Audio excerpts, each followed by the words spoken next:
हाँ जी, प्रिय छात्र छात्राओं, अपन राजस्थान के भौतिक प्रदेश पढ़ रहे थे और उन भौतिक प्रदेशों में मैंने आप लोगों को पश्चिमी जो मरुस्थल क्षेत्र है उसके बारे में अध्ययन करवाया।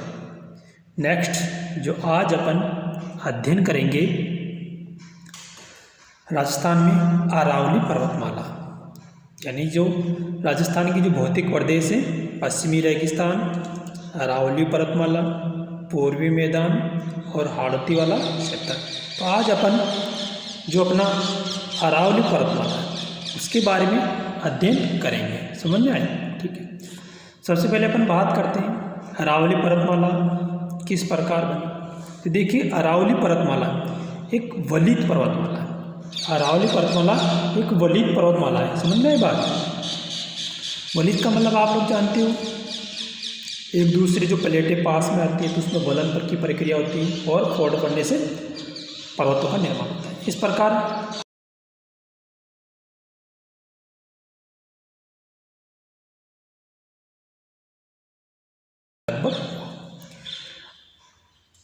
यूँ मानते विद्वान कि जो अरावली पर्वतमाला गोंडवाना लैंड का भाग है।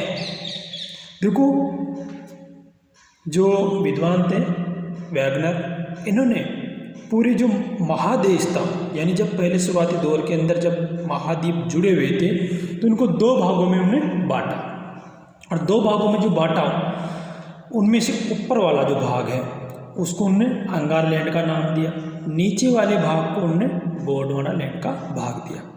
उसके विभाजन से उत्तरी अमेरिका जो जितने भी अपने महाद्वीप है, ठीक है ना, तो जो ऊपर का जो अंगारा लैंड है उसके विभाजन से उत्तरी अमेरिका, यूरोप और एशिया महाद्वीप की उत्पत्ति हुई, यानी ये उसी के विभाजन से बने। एशिया महाद्वीप में अरब प्रायद्वीप, ध्यान रहे, अरब प्रायद्वीप और अपना जो दक्षिणी जो भारत है ये अंगारा लैंड के भाग नहीं है, ये गोंडवाना लैंड के भाग है। जो नीचे वाला जो भाग वैज्ञानिक ने बताया, और गोंडवाना लैंड के विभाजन से दक्षिणी अमेरिका, अफ्रीका, ऑस्ट्रेलिया और छोटे मोटे जो मेडागास्कर है, न्यूजीलैंड आदि उसी के विभाजन से बने। तो वहाँ उसी के विभाजन से दक्षिणी जो अपना प्रायद्वीप, साथ में जो अरब प्रायद्वीप वो उसी का विभाजन है, और जो अरावली पर्वतमाला ये गोंडवाना लैंड का ही उसको भाग मानते हैं। समझ में आ गया होगा आपके? ठीक है। तो प्री कैम्ब्रियन काल के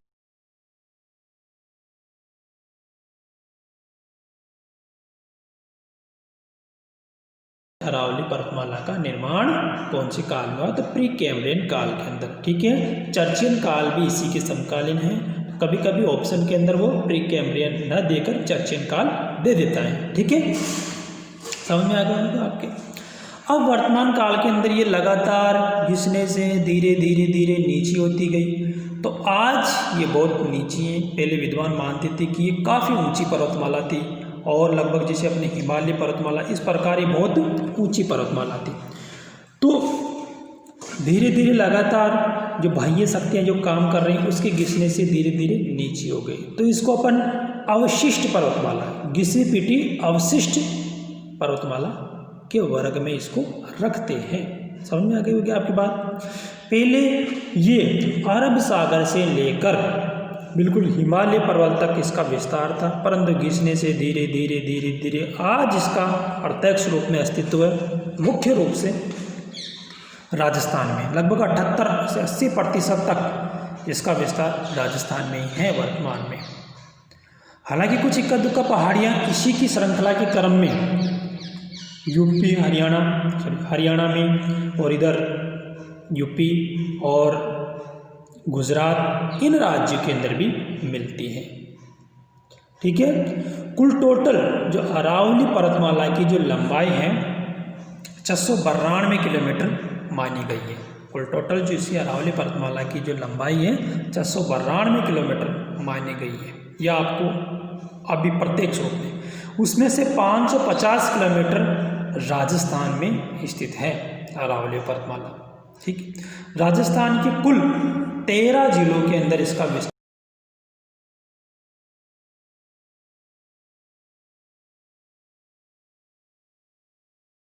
ये 13 जिले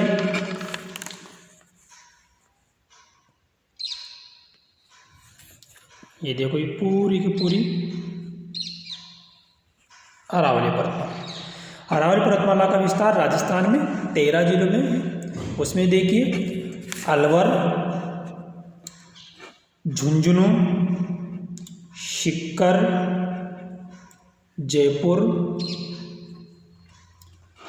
अलवर, झुंझुनू, सीकर, जयपुर, ये उत्तरी भाग है। नेक्स्ट नीचे अपन बात करते हैं अजमेर, भीलवाड़ा, राजसमंद, पाली, सिरोही, उदयपुर, डूंगरपुर, प्रतापगढ़ और चित्तौड़, इन जिलों के अंदर इसका विस्तार पाया जाता है। ये हैं राजस्थान के 13 जिले जिनमें अरावली पर्वतमाला का विस्तार पाया जाता है। कुछ इनमें चोटियाँ भी हैं। देखो मैंने आप लोगों को यहाँ पर डायग्राम की सहायता से समझाने की कोशिश की है।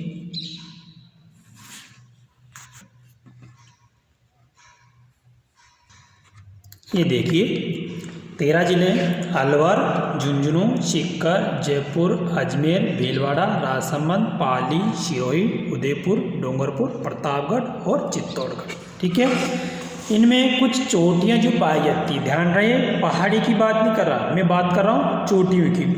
तो ये कुछ मैंने इनके सामने लिख दिया है जो इम्पोर्टेंट है। ठीक है, अब आगे अपन पढ़ रहे हैं। इसका विस्तार जो भारत में मैंने आप लोगों को बताया, गुजरात, राजस्थान, हरियाणा, इनके अंदर पाया जाता है।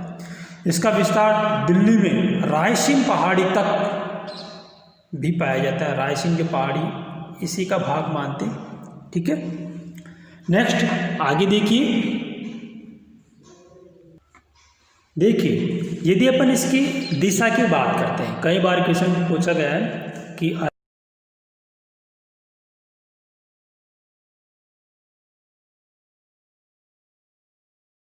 उत्तर पूर्व, ये है नॉर्थ, देखो ये है नॉर्थ, ये है ईस्ट और ये है साउथ और ये है वेस्ट। तो अरावली पर्वतमाला का विस्तार उत्तर पूर्व, यानी ये उत्तर पूर्व से दक्षिण पश्चिम, उत्तर पूर्व से दक्षिण पश्चिम की ओर है। इसको इस तरह से भी दे सकता है कि दक्षिण पश्चिम से उत्तर पूर्व की ओर अरावली पर्वतमाला का विस्तार है। समझ में आ गया होगा, कन्फ्यूजन होने की आवश्यकता नहीं। ये इस दिशा के अंदर अरावली पर्वतमाला का विस्तार है। जैसे जैसे अपन दक्षिणी भाग से पूर्व की तरफ जाते हैं तो अरावली पर्वतमाला की ऊंचाई में कमी होती जाती है। दक्षिण पश्चिमी जो भाग है उसमें अरावली पर्वतमाला की ऊंचाई बढ़ती जाती है और उत्तर पूर्वी भाग में इसकी ऊंचाई कम होती जाती है। मध्य भाग बिल्कुल इसका सकड़ा है इस तरह से। तो इस अरावली पर्वतमाला का जो आकार है लगभग थोड़ा डमरू के समान लगता है, यानी बीच में से सकड़ी है, बीच में से ये कटी फटी भी, इसमें दर्रे भी। ठीक है, नेक्स्ट अब अपन आगे बात करते हैं, कुछ नोट्सों की सहायता से मैं आप लोगों को पढ़ा रहा हूँ। ठीक है,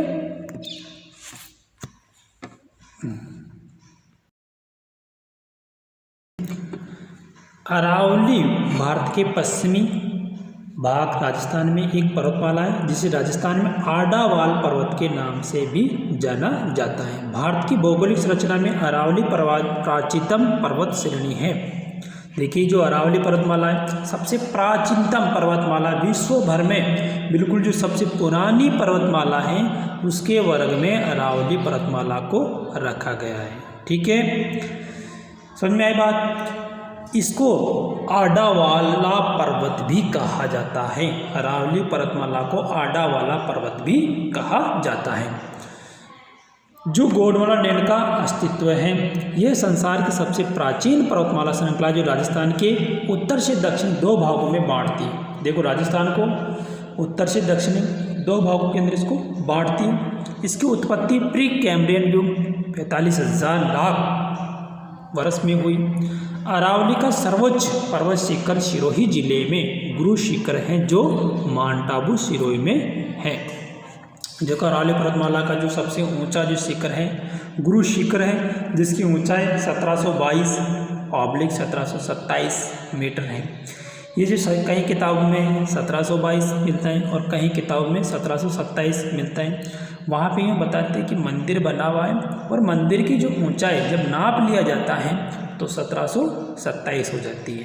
ये है केवल अंतर इतना सा है, मंदिर का जो ऊपर जो झंडा लगा है उसकी पूरी ऊंचाई अपन नापते हैं तो 1727 हो जाती है, और जब नीचे अपन जो मंदिर का जो नीचे वाला तल है वहाँ से नापते हैं तो 1722 उसकी ऊंचाई है। इस प्रकार ये दो ऊंचाइयाँ आपको गुरु शिखर की अनेक किताबों में मिलती है, तो इनमें कन्फ्यूजन होने की आवश्यकता नहीं है। ठीक है।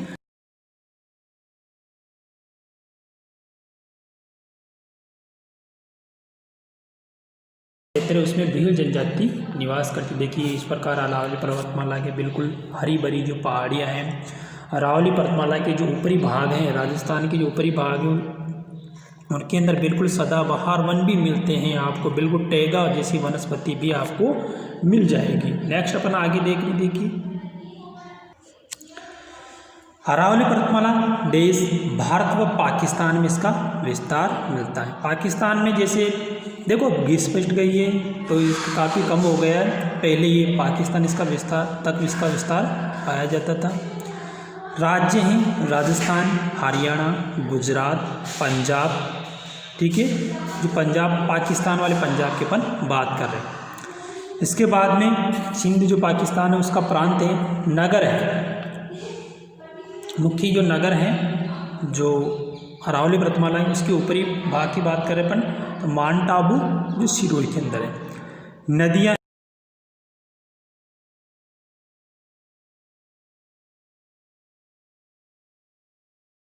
कई बार पूछा गया है क्वेश्चन। बनास नदी निकलती है खमनोर की पहाड़ी से जो राजसमंद में स्थित है। लूनी नदी जो नाग पहाड़ से निकलती है और अजमेर में स्थित है नाग पहाड़। इसके बाद में शूकड़ी जो पाली में अरावली पर्वतमाला से निकलती है।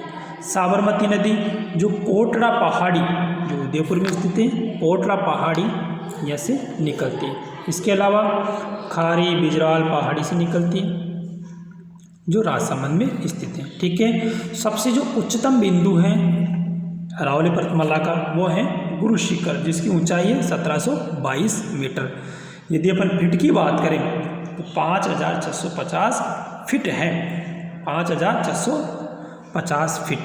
देखिए 1 मीटर के अंदर 100 सेंटीमीटर होते हैं, समझ में आई बात, और 1 फीट के अंदर लगभग 30 सेंटीमीटर होते हैं। तो इस प्रकार 1 मीटर के अंदर 90 सेंटीमीटर के हो गए 3 फीट तो पूरे, बाकी 10 बचते हैं। कितना बचते हैं? 10, यानी कि 3.5 फीट से थोड़ा सा कम, 3.5 फीट से थोड़ा सा कम का 1 मीटर होता है। समझ में आ गई बात। नेक्स्ट निर्देशांक अपन ये बात करते हैं जैसे 24 डिग्री 35 मिनट 33 सेकंड नॉर्थ से 74 डिग्री 42 मिनट 30 सेकंड ईस्ट। ये इसका बिल्कुल जो गुरु शिखर है उसका जो बिल्कुल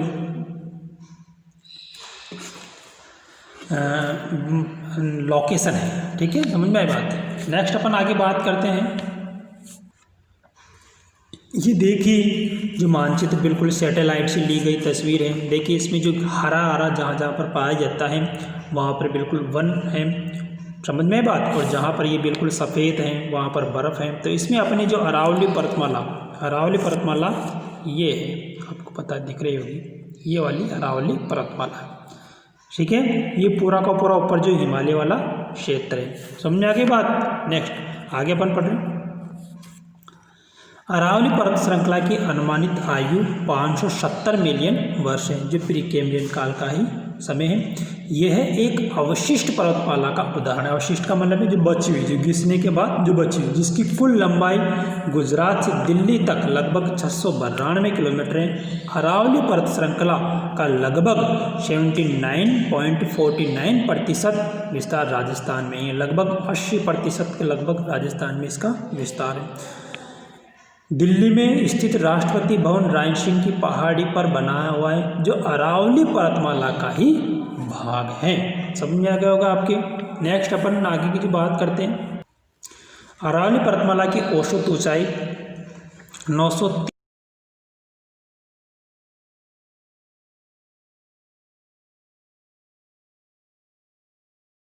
ऊंचाई व चौड़ाई सर्वाधिक है। समझ में आया? ध्यान रहे, जो एनसीईआरटी की किताब में जो फैक्ट है, जो गवर्नमेंट की जो किताब है, उनके अंदर जो ऊंचाई लिखी हुई 1000 मीटर।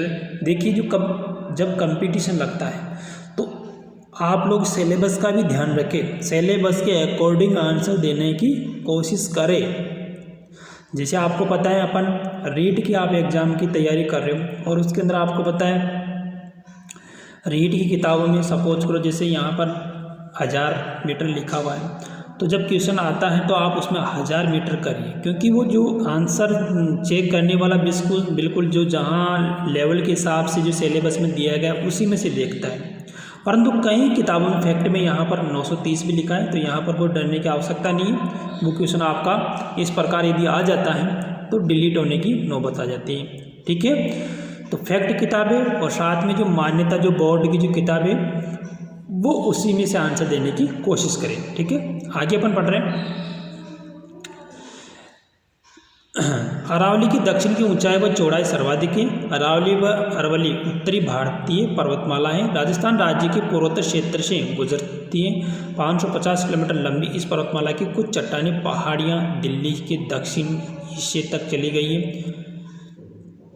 शिखरों एवं कटकों की श्रृंखला जिनका फैलाव 10 से 100 किलोमीटर है, सामान्यतः 300 से 900 मीटर ऊंची है। यह पर्वतमाला 2 भागों में विभाजित है। सामर शिरोही पर्वतमाला, जिसमें माउंट आबू के गुरु शिखर, अरावली पर्वतमाला का शिखर ऊंचाई 1722 मीटर सहित अधिकतर ऊंचे पर्वत हैं। सामर खेतड़ी पर्वतमाला, जिसमें 3 विच्छिन्न कटकीय क्षेत्र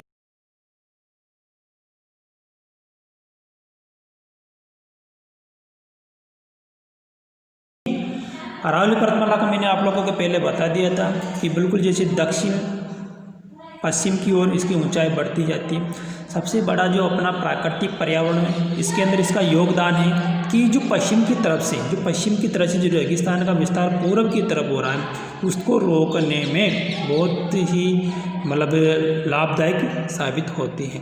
इससे जो मरुस्थल भाग है वो पूर्व की तरफ नहीं बढ़ रहा है, इसके पश्चिम की तरफ उसका विस्तार फैला हुआ है। ठीक है, साथ में जो अपने दक्षिण पूर्व की तरफ से जो अरब सागर है, बंगाल की खाड़ी, वहाँ से जो मानसून की जो शाखाएँ आती हैं, उसमें भी ये उनको रोकने का प्रयास करती हैं, यानी वहाँ के बादल इनसे टकराते हैं तो वर्षात करते हैं। इस प्रकार जो बंगाली खाड़ी से आने वाला जो मानसून है, उनसे भी वर्षात करने में ये लाभदायक साबित हुई है। साथ में जो अरब सागर है, वहाँ से जो मानसून जो आता है उसके समानांतर पड़ती है, इसलिए उसके बीच में किसी प्रकार का अवरोधक उत्पन्न नहीं करती है, तो यहाँ पर इससे किसी प्रकार की बरसात नहीं होती है। नेक्स्ट आगे अपन पढ़ने,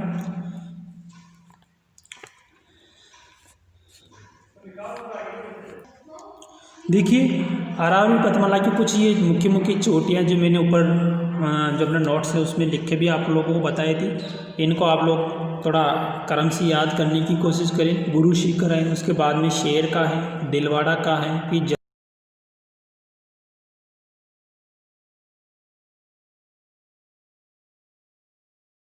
ये और अचलगढ़। 5 ज़्यादा से ज़्यादा याद रखनी, बाकी क्रम से वो पूछता नहीं, ये 5 क्रम तक लास्ट पूछ लेता है। इसके बाद में आबू पर्वत, कोमलगढ़, जेलिया डूंगर, धोनिया, जयराज की पहाड़ी शिरोई में, रघुनाथगढ़, लोहारगढ़, ये प्रमुख अरावली पर्वतमाला की चोटियाँ, जिनको यहाँ पर नोट्स के माध्यम से मैंने बताने की कोशिश की है। ठीक है, इनको थोड़ा याद करने की कोशिश करें। इसी के साथ अपना ये टॉपिक ख़त्म होता है। नेक्स्ट क्लास में अपन कुछ दूसरा टॉपिक लेके आएंगे, जिसमें राजस्थान का जो दूसरा भौतिक प्रदेश है। ठीक है, इसी के साथ अपना टॉपिक ख़त्म हुआ। धन्यवाद।